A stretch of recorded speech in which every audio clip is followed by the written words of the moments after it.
Greetings to everybody. The peace chant for this morning, Shanti Mantra, is on page 46 of the book Universal Prayers. Top of page 46. The English translation is on page 47. Om Bhadram Karnebhi Shrunayama Devaah Bhadram Pashyemakshabhiryajatraah Sthirairangayestushtvagum Sastanubhihi Vyashema Devahitam Yadayuhu Swasti na Indro Vriddhashravah Swasti na Pusha Vishwavedah Swasti nastarksho arishtanemihi Swasti no brahaspatir dadatu Om Shanti Shanti Shantihi. Om. O Divine Lord, may we hear only what is auspicious with our ears, only auspicious sounds. With our eyes, may we see only what is auspicious. With all our sense organs of perception, Jnanendriyas, may we perceive the divine presence in all beings. With all our sense organs of action, Karmendriyas, may we perform all actions as the service of the Lord, as worship of the Lord. In this way, with a strong body, with fit sense organs, and a pure mind, let us spend the rest of this lifespan granted to us by the Lord in such a way that we always please Him with all our actions. May we remember Him at all times. Om Peace. May there be peace in our hearts, peace and joy in our hearts, Adhyatmika Shanti. May there be peace and harmony amongst all beings, and may there be peace everywhere in nature. Let us continue our study of the second chapter of the Bhagavad Gita. Last time we just completed the study of verse 65 and were beginning to study verse number 66. In the verse number 65, Bhagavan Sri Krishna says, when a person achieves peace of mind, tranquility, peace of mind, by performing all actions with sense organs fully under control and with a pure mind and remaining equanimous in success and failure, when such a state of mind, enjoying total peace and tranquility, happens, then to such a person all suffering will cease. The first line in verse number 65, second chapter is Prasade sarvadukhanam hanirasya pajayate. Sarvadukhanam hani means cessation, destruction. Last time I misspoke and said hani means suffering. Hani does not mean suffering. Hani means cessation. All suffering. Sarvadukhanam hani upajayate. A person who is completely peaceful, totally peaceful, for such a person, no suffering will affect such a person. Suffering may come and go in human life. Suffering is inevitable. But such a person remains completely unaffected by any kind of adversity or problem that may arise in one's life. 265. Prasade sarvadukhanam hanirasya pajayate. The second advantage of this peace achieved by doing all work as worship without attachment with controlled mind and sense organs. The second advantage is such a person's mind is always firmly settled on the self. Second line in verse 65, prasanna chetaso hi ashu buddhi paryavatishtate. Such a person's mind becomes firmly established in the self without going here and there in 10 different directions, chasing sense objects. Buddhi, that person's mind, or paryavatishtate means remains established in the self. Shankaracharya says, Nischali bhavati, faith firmly remains anchored in the self. That is verse number 265. Now we go to verse number 266.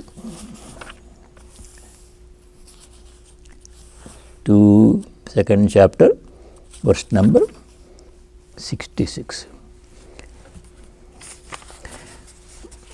In this verse number 266,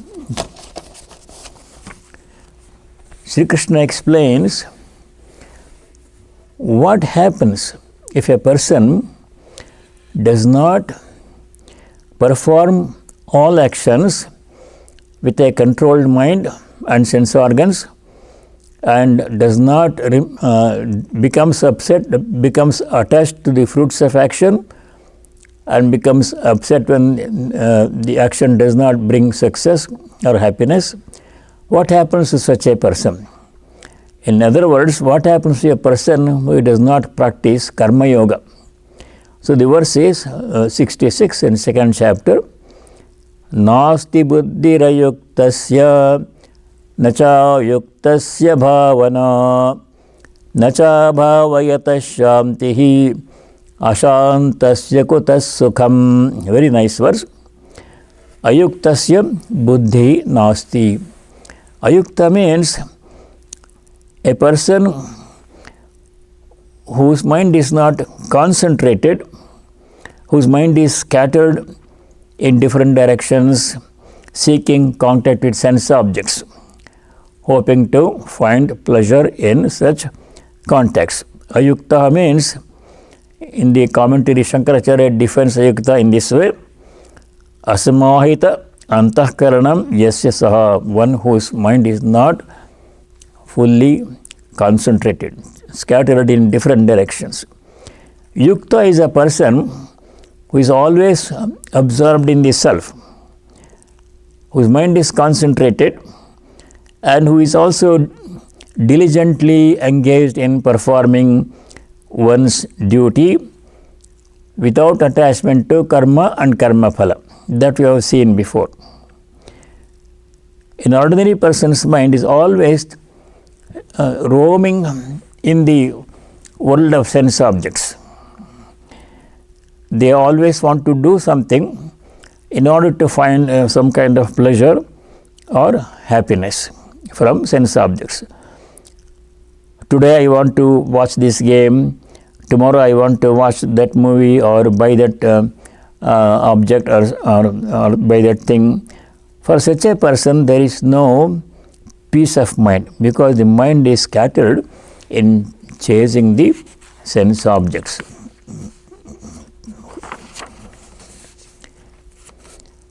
For such a person, there is no, not even a desire for self-knowledge. Nachayuktasya bhavana, Sri Krishna says. Bhavana means yearning for self-knowledge. In the commentary, Shankaracharya defines bhavana. Na bhavana means na atmajnana abhiniveshaha. There is no desire for self-knowledge. Fully engaged in worldly life, and no time or interest for spiritual pursuit. In the Viveka Chudamani, Shankaracharya has a very nice verse. There he says, in the world there are three kinds of people. The first kind of person, which majority of people, they are fully engaged in pursuing the worldly life. I am the body, I have the sense organs, and these are all the sense pleasures, happiness. I want to enjoy happiness in this world. Such people, they form the majority of people. Deha aham ityeva jadasya buddhihi. Such a person, they are only thinking about their own self, how to find happiness in this way or that way. That's the first class of people, first group of people. The second group of people, they are in between. They have some understanding that there is something beyond the body and the mind. There is something called a soul, and they have some belief, some interest in spiritual life, but not fully diligently engaged in spiritual life. Then there is a small number of people in the third category who are firmly convinced that they are not the body-mind, they are the self, the Atman, and I am that Atman. Viveka Vijnanavato Mahatmanaha, for a person who has Viveka and Vijnana. Viveka means the ability to discern the difference between what is real, permanent, eternal, unchanging, infinite, and what is the opposite, what is always changing, undependable.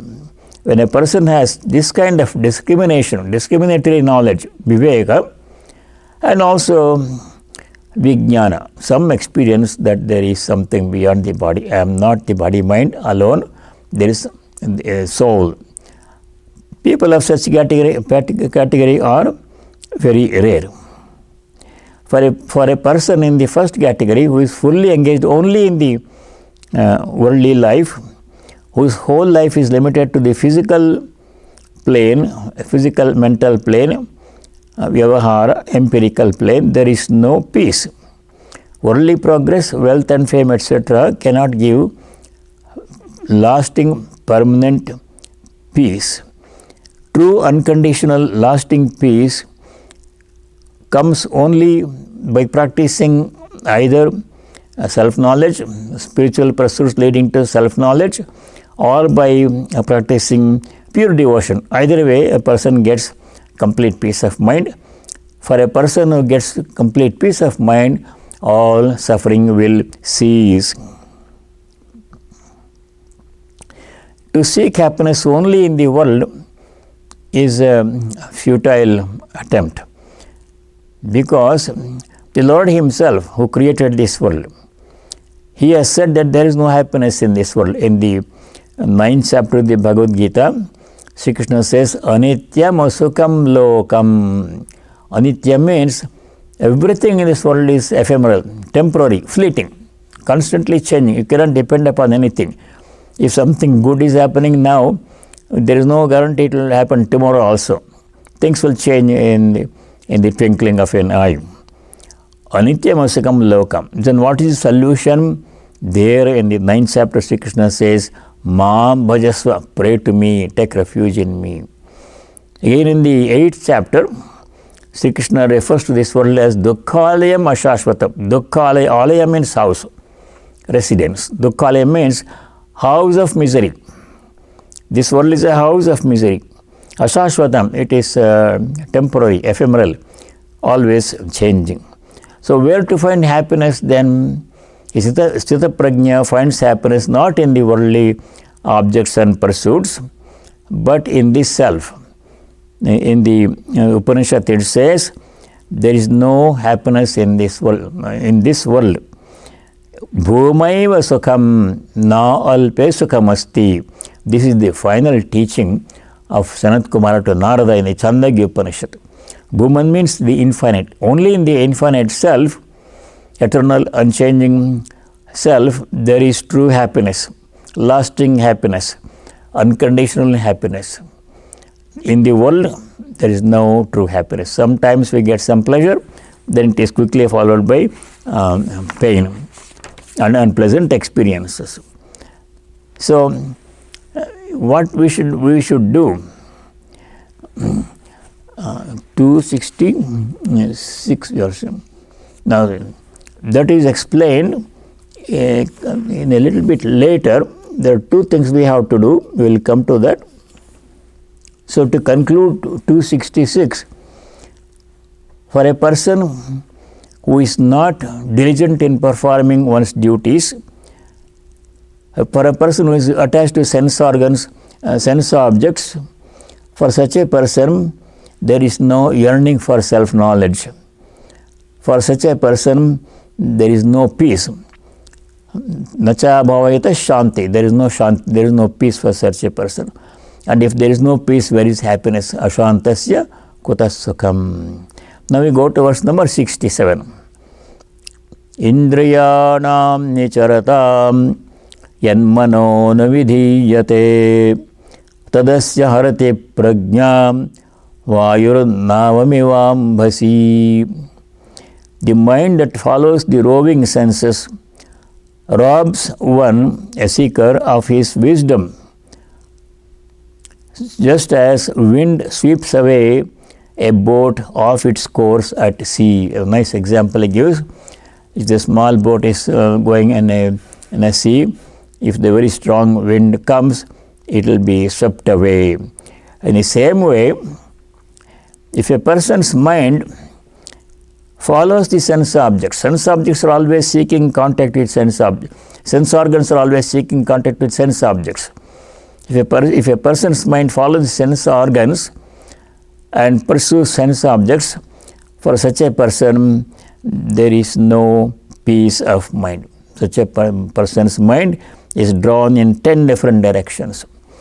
In the Upanishad, we see a verse that comes, many times this verse has come.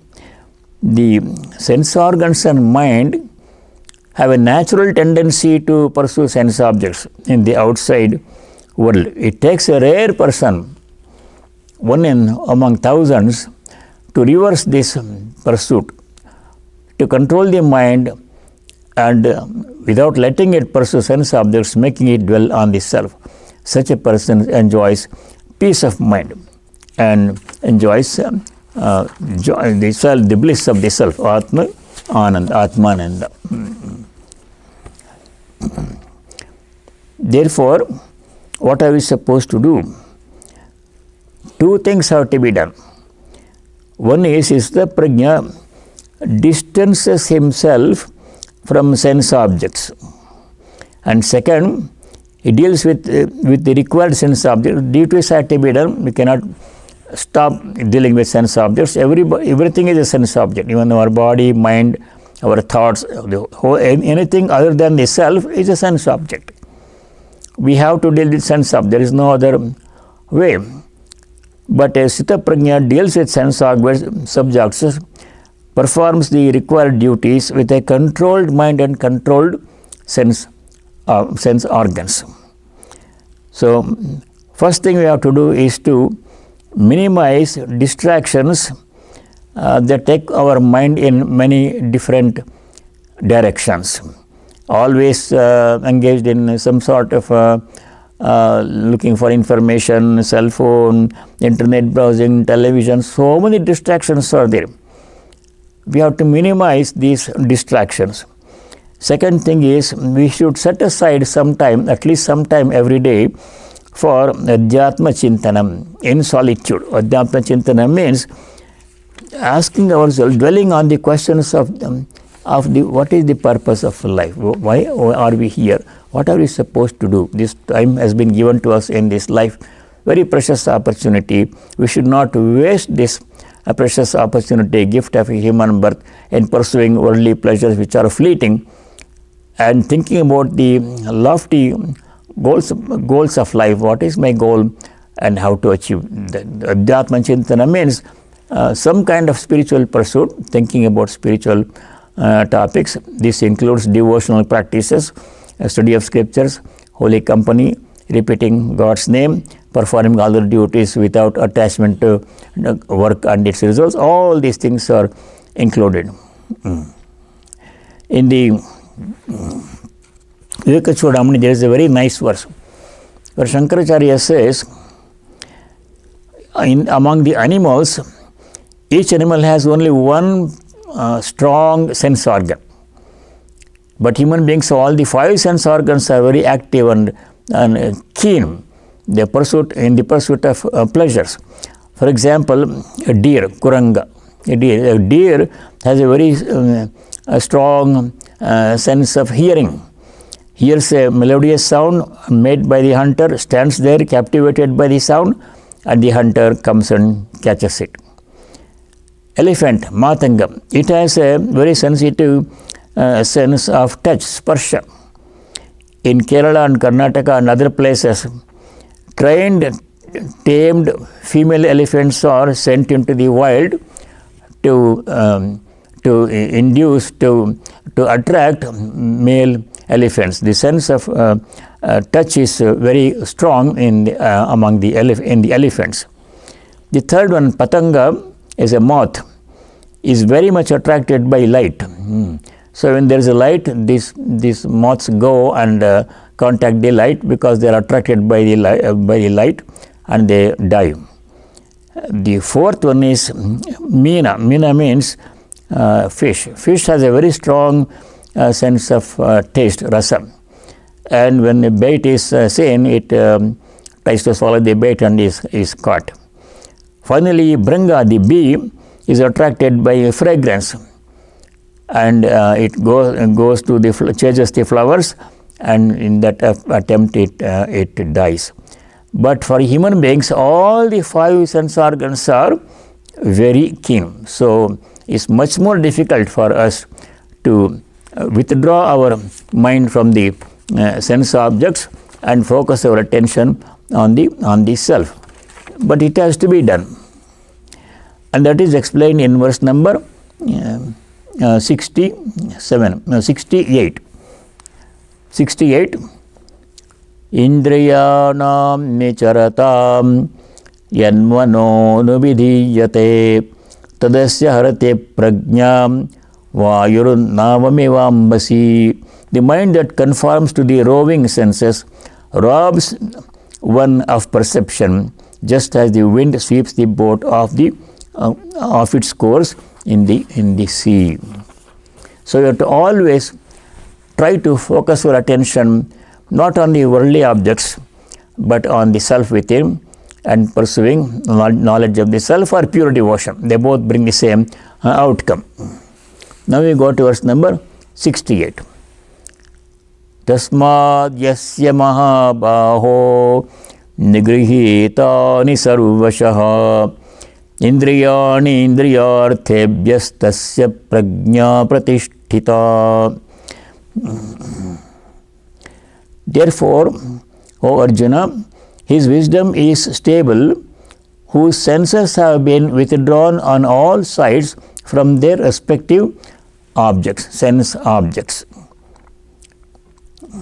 In an earlier verse, we saw that a sage of steady wisdom, a Sthita Prajna, withdraws the sense organs from contact from sense objects, unnecessary contact with sense objects, and makes his mind and sense organs fixed on the self within.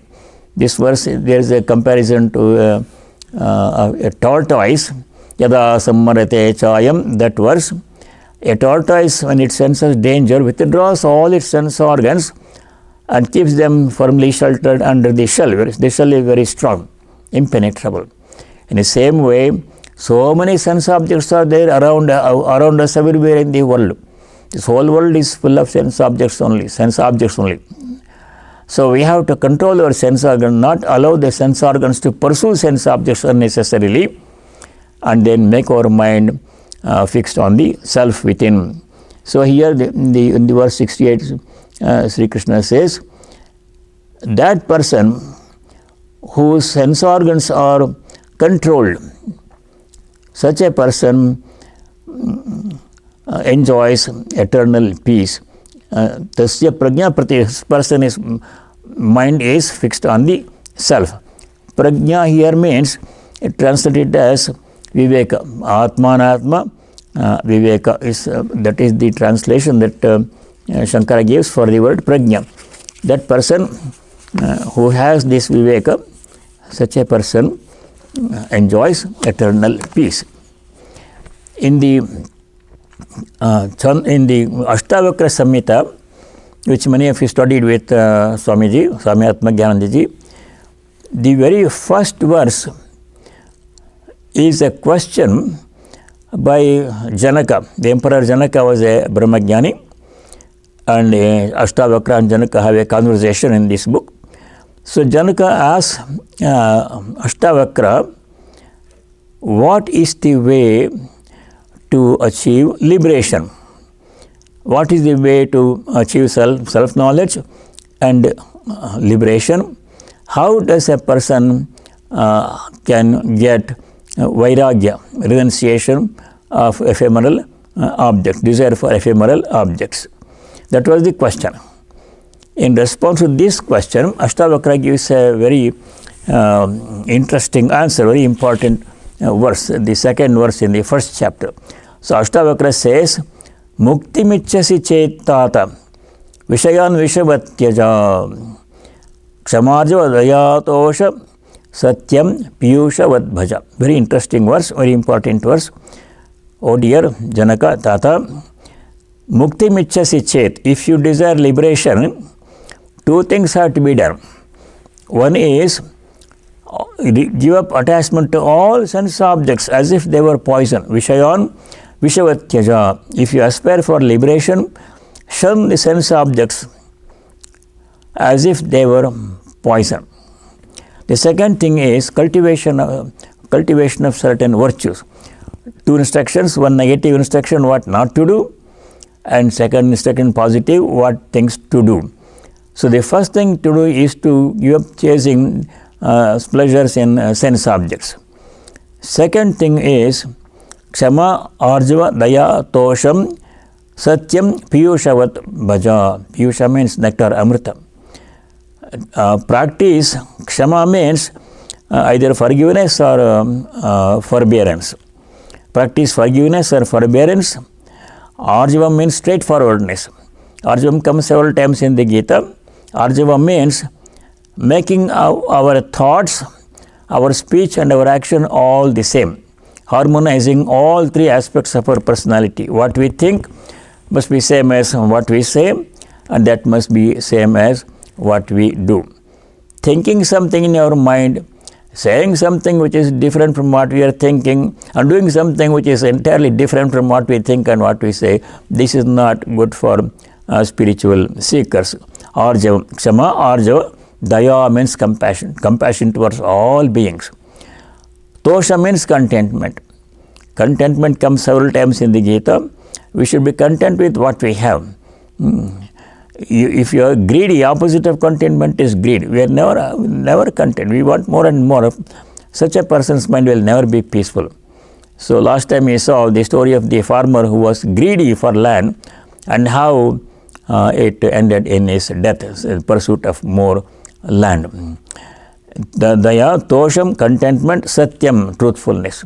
Satyam is the most important virtue. When we studied in the Taittiriya Upanishad a couple of weeks ago, there the teacher gives the instruction, Satyam, the first instruction. Then Dharmam Chara. First important discipline is truthfulness. Truthfulness in thought, speech and action. Sri Ramakrishna emphasized truthfulness many times in the gospel. For the Kali Yuga, truthfulness alone is the tapas, austerity, main discipline to be practiced. So Ashtavakra says, practice truthfulness. Piyushavad Bhaja, practice all these virtues as if they were nectar. In this one verse, the sage Ashtavakra tells us everything we have to know about spiritual practices.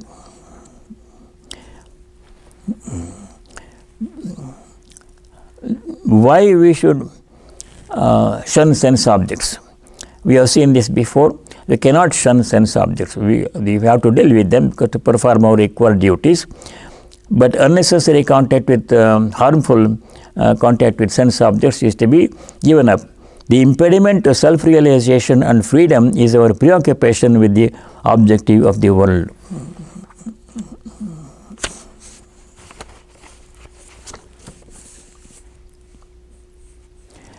If you ask the question which has come up before, if we are all divine, as Swamiji says, each soul is potentially divine, and divinity, same divinity is residing in all of us at all times in the same way, then why are we not able to see and experience the divine presence within us? That question has been answered in the Upanishad. There he says, the sage says, in all beings the same self is present. Esha sarveshu bhuteshu gudaha atma na prakashate. It's present, the self is present, but it remains hidden from you. Does not come out and say, oh, look at me, I am present within you. It remains hidden. Gudaha na prakashate.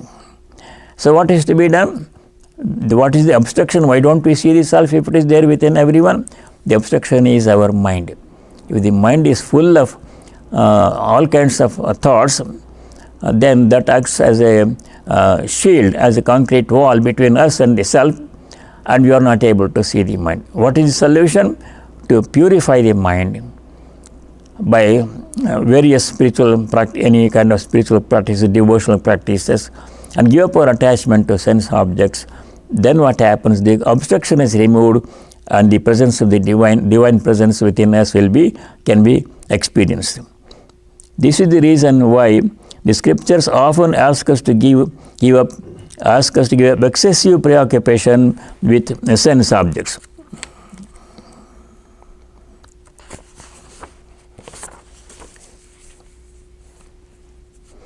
Such people are very rare. In the Gita, in the 7th chapter of the Gita, Sri Krishna says, of thousands of people, only one here, one there, even seriously pursues self-knowledge or devotion, pure devotion.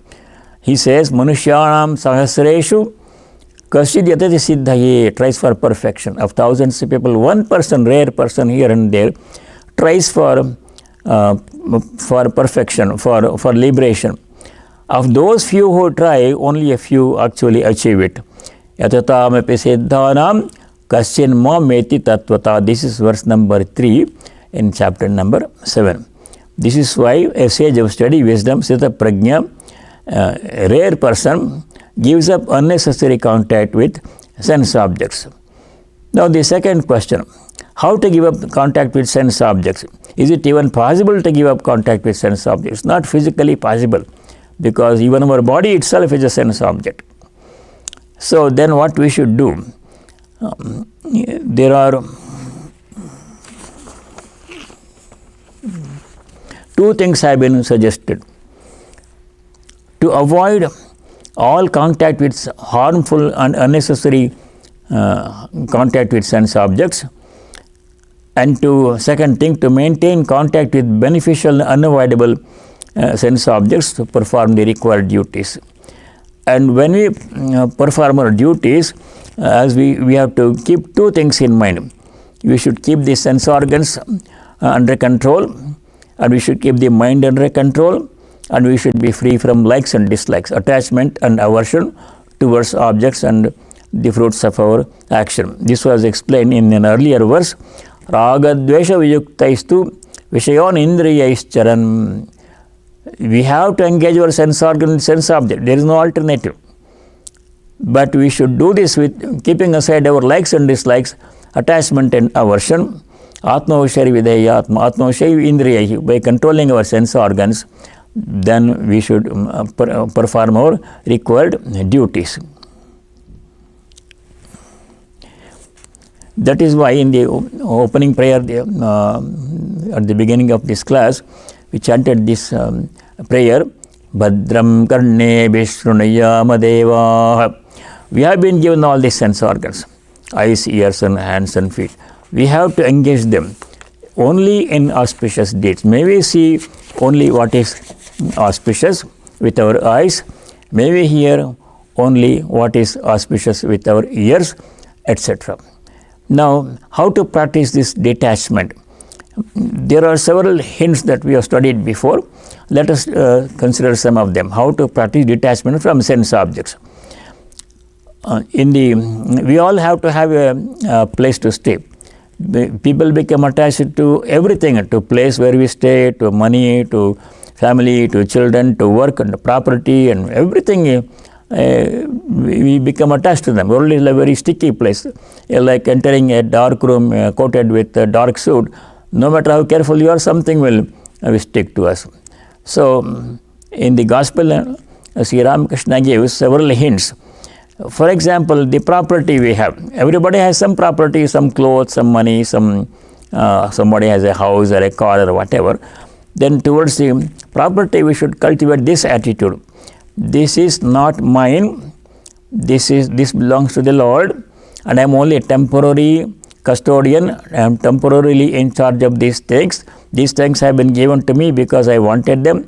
Nothing comes to us except as we have expressed a desire for those things. House and property, money, children, family, job, everything comes only because we wanted those things. So these things have been given to me. Therefore, I shall deal with these things with detachment, keeping in mind always that the true owner is the Lord Himself. I am only a temporary worker, temporary manager, temporary custodian of these things. Like house sitting for somebody when they are away. I live in the house, I can refer to it as my house, but we know it is not my house in that way. That is, in regard to property, in regard to money, we should say this is not mine, I am only a temporary custodian. In regard to people, family members, we should think all these are His children, the Lord's children. I have to take care of them. They have been sent to me because I had some desire for the family. I shall take care of them and do all my duties by them. But I know that they are not mine. They belong to the Lord. Sri Ramakrishna gives example of a maid servant working in the family of a employer, rich person in the city as a maid help, domestic help. She knows that nothing belongs to her, yet she refers to the master's house as my house, my garden, my kitchen, my Rama, my Hari, but she knows very well that none of them really belongs to her. Her own small cottage somewhere in the village, her own child may be there in the village, but she refers to this as my Rama, my Hari, my house, my garden, my kitchen, but she knows that none of these things belong to her. In the same way, we live in this world.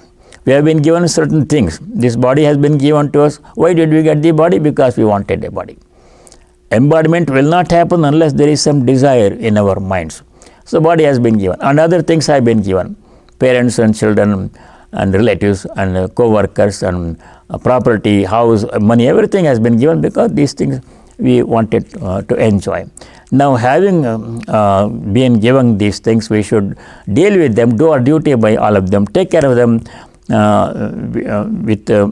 nicely. We should take care of them, perform our duties. Lovingly, we should serve all these people. At the same time, we should know that none of these things really belong to us. I give a personal example. I have been given this very nice room in the Vedanta Center by Swami Atmagyanji Maharaj. So I refer to it as my room. I have my Gita book on my room. I used to tell Kumar, my Gita book is on the desk in my room. I say, when I say my room, I know 100% it's not my room. I did not build it. I didn't pay for it. It's not my room. But for Vyavahara, for transaction, to make conversation easy, I should refer to it as my room. I know it is not my room. In the same way, we should do the same thing with all other things, including the body. My body, I can say, otherwise how to refer to the body. But I know it's not my body. It's been given to us for a temporary period only. It's not permanent. And it's always changing. Sometimes it creates pain, sometimes it gives pleasure. So it's not mine. That is the way to practice detachment to all our possessions and all our belongings and to other people in the world. The next thing is how to practice detachment in regard to the work that we do. It's very easy to become attached to work that we do and the results of karma and karma phala. We become attached to that very much. We like certain things, we like to keep doing them.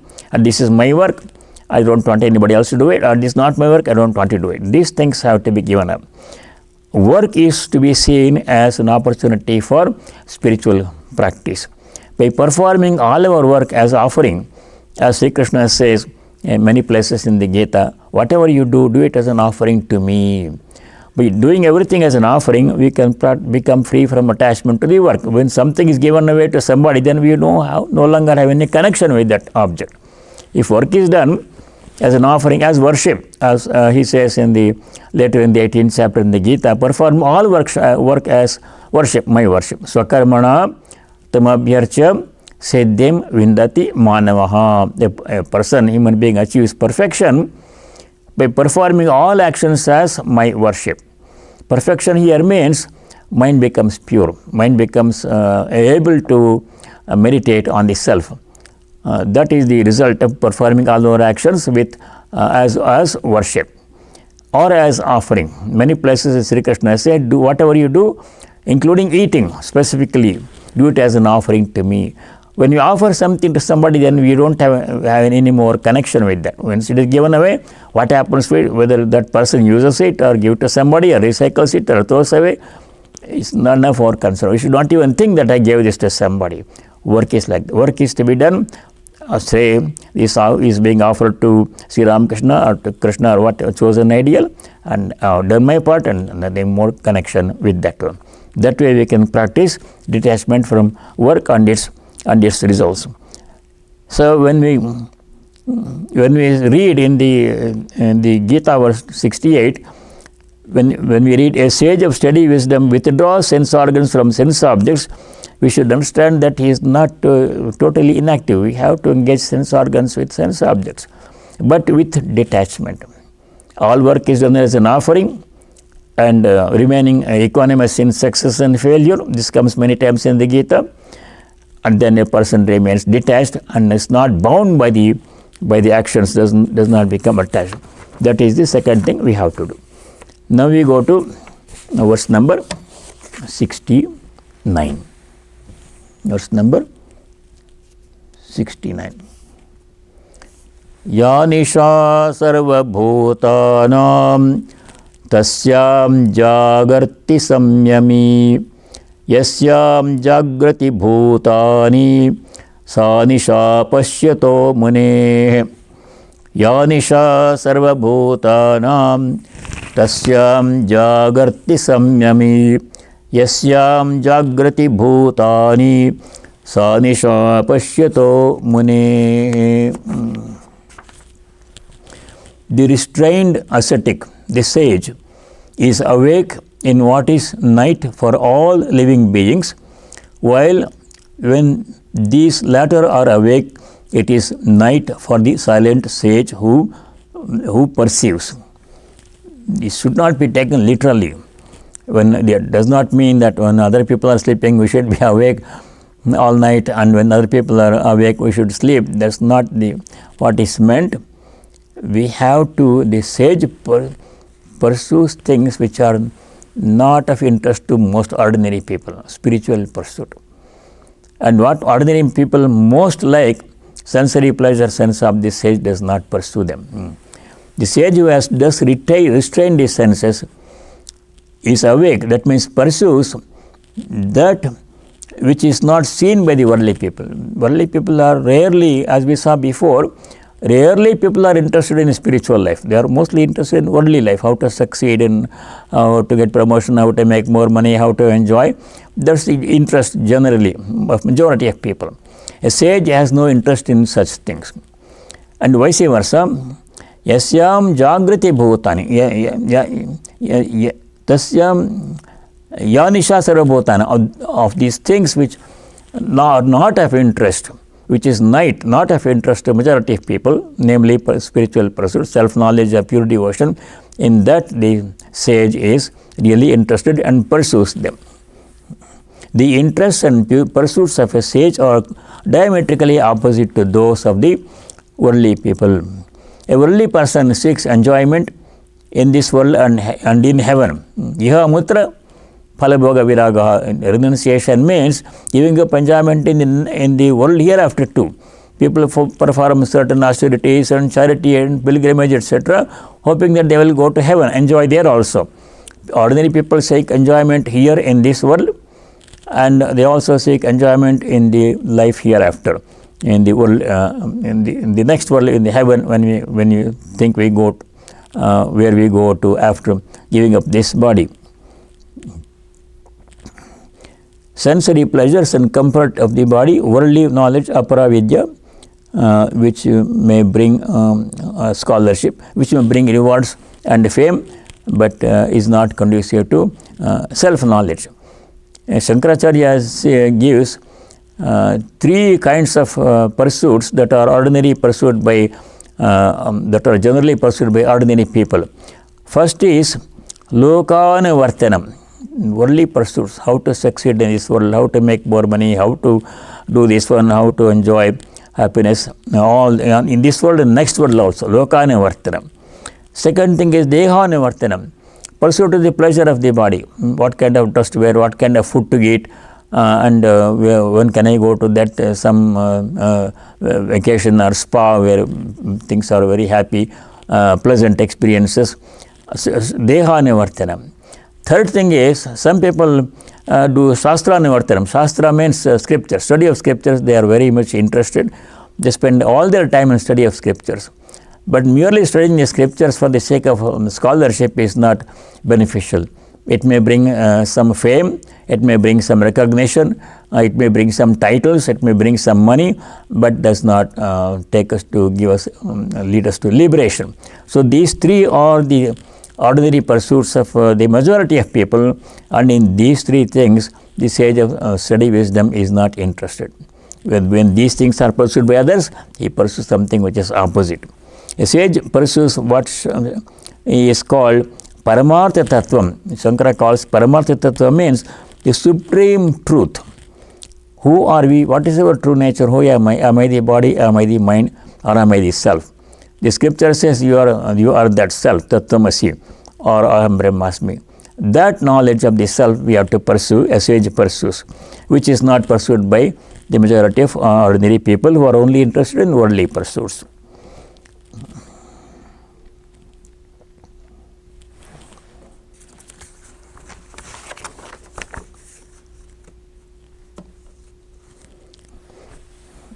In the 16th chapter of the Bhagavad Gita, Sri Krishna describes the tendencies of what he calls asuri sampad, demoniac tendencies. He says, bound by hundreds of desires, asha pasha shatair baddhaha, hundreds of, not one desire, many desires, kama krodha parayanaha, who are afflicted with lust and anger, suffer from the diseases of lust and anger. Ihante kama bhogartham anyayena artha sanchayan, seek to gain wealth through unjust means to fulfill their desire for enjoyment. This is the pursuit that ordinary people are engaged in. And the sage of study wisdom, Sita Prajna, does none of these things or does the opposite thing. The ordinary person wants to grab somebody else's money and build his own empire, his own, and increase his own property, but a sage will give what he already has, he already is in his possession, practices charity, like that, opposite tendencies. Such people are totally oblivious to the spiritual aspect of life. A sage of study wisdom overcomes all desires, remains equanimous and even-minded under all circumstances, and is free from anger, fear, and other defects. So in this way, Yanisha Sarabhutanam, that which is night to the ordinary people, that is daytime. What ordinary people are not interested, that is what the sage pursues, and the opposite of that, vice versa. What ordinary people want, do not pursue, that the sage pursues, namely self-knowledge or pure devotion. Now we shall go to the next verses. We have 3 more verses here. Verse number 70. Apuryamanam achala pratishtam samudramapa pravishanti yadvat tadvat kamayam pravishanti sarve sashanti mapnoti nakamakami. Apuryamanam achala pratishtam samudramapa pravishanti yadvat तद्वत् कामायं प्रविशन्ति सर्वे स शान्तिमाप्नोति न कामकामी. He wins peace into whose mind objects of desires enter as waters flow into a full and stable sea that is being filled. Not he who yearns after objects of desire. It's a very nice verse. Here Sri Krishna says, the mind of a Sthita Prajna, person of steady wisdom, is like an ocean, samudra, ocean or sea. So many rivers empty their waters into the sea all the time, round the clock. So many different rivers coming from different directions. But the sea absorbs all of them and does not exceed its boundaries. It remains always the same. In the same way, the mind of a Sthita Prajna remains unaffected no matter how many disturbances, distracting thoughts and desires from many different directions. When the desires enter the mind, an ordinary person without thinking much jumps impulsively into fulfilling those desires. Then we know what happened. We saw the consequences of fulfilling the desires. We have the story. No matter how many desires you fulfill, it will not bring peace of mind. It will only increase the restlessness, and desire for more enjoyment will come. But when desires enter a Sthita Prajna, the mind of a steady wisdom, he remains unaffected by them. He absorbs all of them and remains perfectly calm and peaceful. So, we will continue this verse, and 3 more verses are there next time. And now I shall say the closing prayer. Om Sarve Bhavantu Sukhinah, Sarve Santu Niramaya, Sarve Bhadrani Pashyantu, Ma Kaschid Dukkha Bhag Bhavet. Om Shanti Shanti Shanti. Om, may all be happy, may all be free from afflictions, may all realize what is noble and auspicious, may no one be subject to misery. Om, peace, may there be peace in our hearts, may there be peace and harmony amongst all beings, may there be peace everywhere in nature. Hari Om Tat Sat Sarvam Sri Ramakrishna Arpanamastu. Thank you all and stay well until we meet next time. Good.